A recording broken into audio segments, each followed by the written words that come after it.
আচ্ছা, একটা mentorship course আমরা প্রপারলি কিভাবে রান করি সেটা গত বছরের যে কোর্সটা সেটার যদি আউটলাইনটা দেখাই তাহলে বুঝতে পারবা।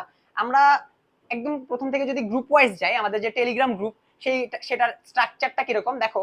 আমরা এখানে প্রত্যেকটা ব্যাচের জন্য আলাদা গ্রুপ রাখি। ধরো হইতেছে এইচএসসি 25 আর 24 ছিল আগে, মানে ফার্স্ট টাইমার এবং সেকেন্ড টাইমার। তো সবার জন্য আলাদা সোললি গ্রুপ আলাদা। কেন? কারণ হচ্ছে গিয়ে সেকেন্ড টাইমারদের প্রবলেমগুলো তারা নিজেদের ছাড়া ধরো ফার্স্ট টাইমারদের সামনে শেয়ার করতে চায় না আর কি। তো এই হেজিটেশনের কারণে হচ্ছে আমরা আলাদা গ্রুপ রাখছিলাম। আর এখন এই গ্রুপের যে সেগমেন্ট গুলা সেগুলো একটু তোমার বোঝা লাগবে আর কি। ধরো এখানে প্রথম যে সেগমেন্টটা সেটা হচ্ছে ডেইলি টাস্ক আপলোড। আমরা আমাদের মেন্টরশিপ কোর্সে একটা জিনিস এনশিওর করি যে স্টুডেন্টরা যাতে প্রত্যেক দিনের টাস্ক বা প্রত্যেক দিনের কাজ যেটা সেটা ঘুমানোর আগে গ্রুপে দিয়ে রাখে। তুমি একটু করে যদি দেখো যে এখানে কি পরিমাণ টাস্ক আপলোড করা হয়েছে, দেখো আমি যদি জাস্ট স্ক্রল করে যাই কয়েকদিনের টাস্ক, দেখো এটা কিন্তু একদিনের টাস্ক, এটা একদিনের টাস্ক এবং সবাই সবাই কিন্তু রেগুলারলি এই টাস্কগুলো আপলোড দিত।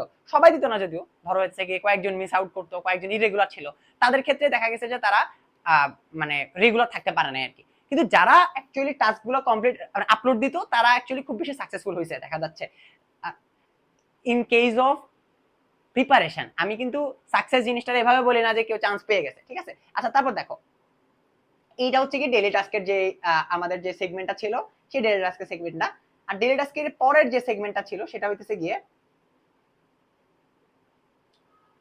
Notice board. এন্ড হচ্ছে গিয়ে আমরা যদি নোটিশ বোর্ডে যাই, এই নোটিশ বোর্ডে অ্যাকচুয়ালি কি থাকে, নোটিশ বোর্ডে আমাদের মেইন অ্যানাউন্সমেন্ট গুলো থাকে যাতে হচ্ছে গিয়ে স্প্যামের মাধ্যমে আমরা এখানে যে গ্রুপগুলো রাখছি সেখানে যদি কেউ অনেক বেশি কথাও বলে, অনেক বেশি ফিল করে যে তার প্রবলেম গুলো শেয়ার করতেছে, সেখানে যাতে মেইন কথাগুলো হারাই না যায় সেটার কারণে হচ্ছে কি নোটিশ বোর্ডটা।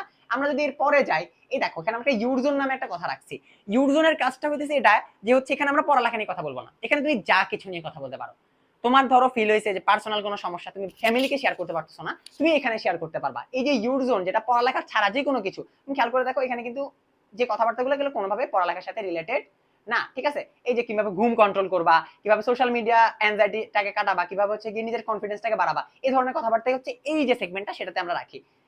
পরবর্তী যে সেগমেন্টটা সেটা হচ্ছে কি 2 মিনিটের ঝটপট জিকে। তুমি খেয়াল করে দেখো এখানে বেশ কিছু জিকের আমরা কন্টেন্ট দেই, আমি রেগুলারলি বানাইতাম এগুলা, এর হচ্ছে কি দিতাম।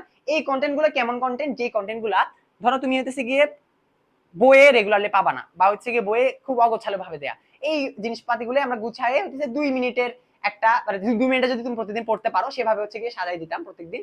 এটার পরের যে সেগমেন্টগুলো দেখো কেমিস্ট্রি ফিজিক্স এর আলাদা আলাদা প্রবলেমস, তোমার যে ডাউট গুলো থাকে, তোমার যে সমস্যাগুলো থাকে সেগুলো হচ্ছে কি তুমি শেয়ার করতে পারো। দেখো ফিজিক্স এর আছে আলাদা, কেমিস্ট্রি বায়োলজির সবগুলোর হচ্ছে গিয়ে আলাদা আলাদা থাকে। তো ইন দ্যাট কেস কেউ যদি একাডেমিক্যালি এবং নন একাডেমিক্যালি যে কোনো ধরনের সমস্যায় ফেস করুক না কেন, সেই এখানের মধ্যে হচ্ছে গিয়ে জিনিসগুলো শেয়ার করতে পারতো। আচ্ছা এরপরে দেখো ইংলিশ ভোকাবুলারির একটা হচ্ছে গিয়ে আমরা সেগমেন্ট রাখছি।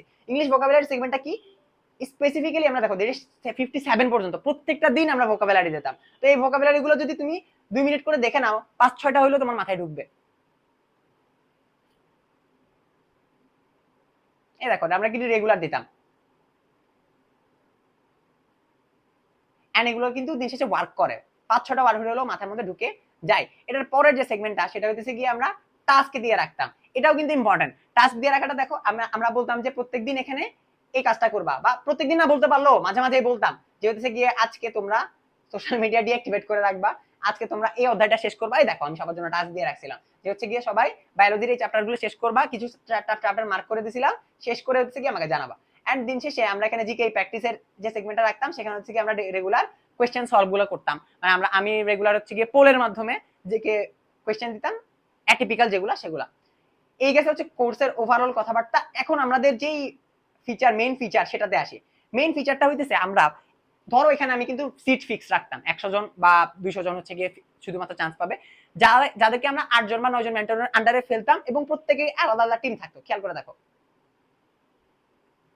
এই দেখো এখানে প্রত্যেকটা মেন্টরের জন্য আলাদা আলাদা করে টিম, দেখছো প্রত্যেকটা মেন্টরের আলাদা আলাদা টিম, 8 জন মেন্টর 8টা করে টিম, এবং এই 8টা টিমের কম্বাইন্ড এফোর্ট কিন্তু এই কোর্সটা। কম্বাইন্ড এফোর্ট কি এখানে যারা আছে প্রত্যেকে গ্রুপের যে বেনিফিটটা সেটা তো পাইতোই, সাথে তার যত সমস্যা সে সবগুলো শেয়ার করতে পারতো তার মেন্টরের সাথে। তার মেন্টরের সাথে সে সার্বক্ষণিক যে যোগাযোগটা সেটা রক্ষা করতে পারতো।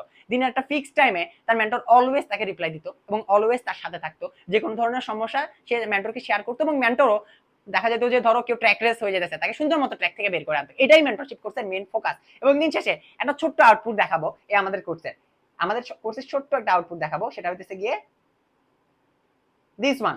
ঠিক আছে, এই যে এতগুলো স্টুডেন্টের ফেস দেখতেছো, এরা কিন্তু আমাদের কোর্সের ভেতরেই ছিল, আমাদের কোর্সের সাথে কোনো না কোনো ভাবে কানেক্টেড ছিল, ডিরেক্টলি মেন্টরশিপের কোর্সের আন্ডারে ছিল, অথবা আমরা যে এক্সাম ব্যাচ লঞ্চ করছিলাম সেখানে আন্ডারে ছিল। আচ্ছা, ফিচার বলতে কিন্তু ভুলে গেছি। লাস্টলি দেখো আমরা এখানে কিন্তু সবার প্রথমেই ফিচারস এর মধ্যে এক্সামের উইকলি মান্থলি এক্সামের কথা লিখছিলাম। আমরা কিন্তু বেশ কয়েকটা এক্সাম নিছি। আমরা প্রথমে জিকের জন্য আলাদা, সোললি জিকের জন্য আলাদা 3-4টা এক্সাম নিছি, দেন ফিজিক্স, কেমিস্ট্রি, বায়োলজি প্রত্যেকটা সাবজেক্টের এক্সাম নিছি। আমরা হচ্ছে গিয়ে তোমার লাস্টলি একদম ফুল মডেল টেস্ট নিছি আলাদা, দেন হচ্ছে গিয়ে মডেল টেস্টের আগেও আমরা 10 দিন ধরে টানা এক্সাম নিছি। সো ইনশাআল্লাহ এর পরের যে আমরা হোপ 2.0 নামাবো, সেখানের যে কোর্সের যে এক্সামগুলো সেগুলো আরো ভালো মতো আমরা নেওয়ার ট্রাই করবো। আরো বেশি রেগুলার এক্সাম থাকবে, আরো বেশি টাফ এন্ড ট্রিকি কোয়েশ্চেন থাকবে। আমাদের কোয়েশ্চেনের আলাদা টিম হইতেছে গিয়ে আমরা ইনক্লুড করছি। সো ডেফিনেটলি এই কোয়েশ্চেনের যে প্র্যাকটিসের যে ব্যাপারটা, সেটাও তোমরা এই মেন্টরশিপ কোর্সের মধ্যে পাচ্ছ। এবং ইনশাআল্লাহ হোপ 2.0 তে আমরা যদি বেশ কিছু ক্লাসের কন্টেন্টও যদি অ্যাড করি, তাহলে জিনিসটা তোমাদের জন্য যতটুকু ভালো হয়, যতটুকু তোমাদের টাইম বাঁচে, ততটুকুর মধ্যে যাতে বেস্ট একটা আউটপুট তোমরা পাও, সেটা আমরা এনশিওর করার ট্রাই করব। কারণ আমি অলওয়েজ বিলিভ করি এই হোপের যে কোর্সটা, হোপ 1.0 2.0 পরে যে কোর্সগুলো 3.0 4.0 নামবে, সেগুলো কোনো মানে অর্ডিনারি নর্মাল কোর্স না, সেগুলো একটা স্পেশাল কোর্স। একটা স্টুডেন্ট চান্স পাক না পাক, সেটা তার লাইফে একটা পার্ট হয়ে থাকুক।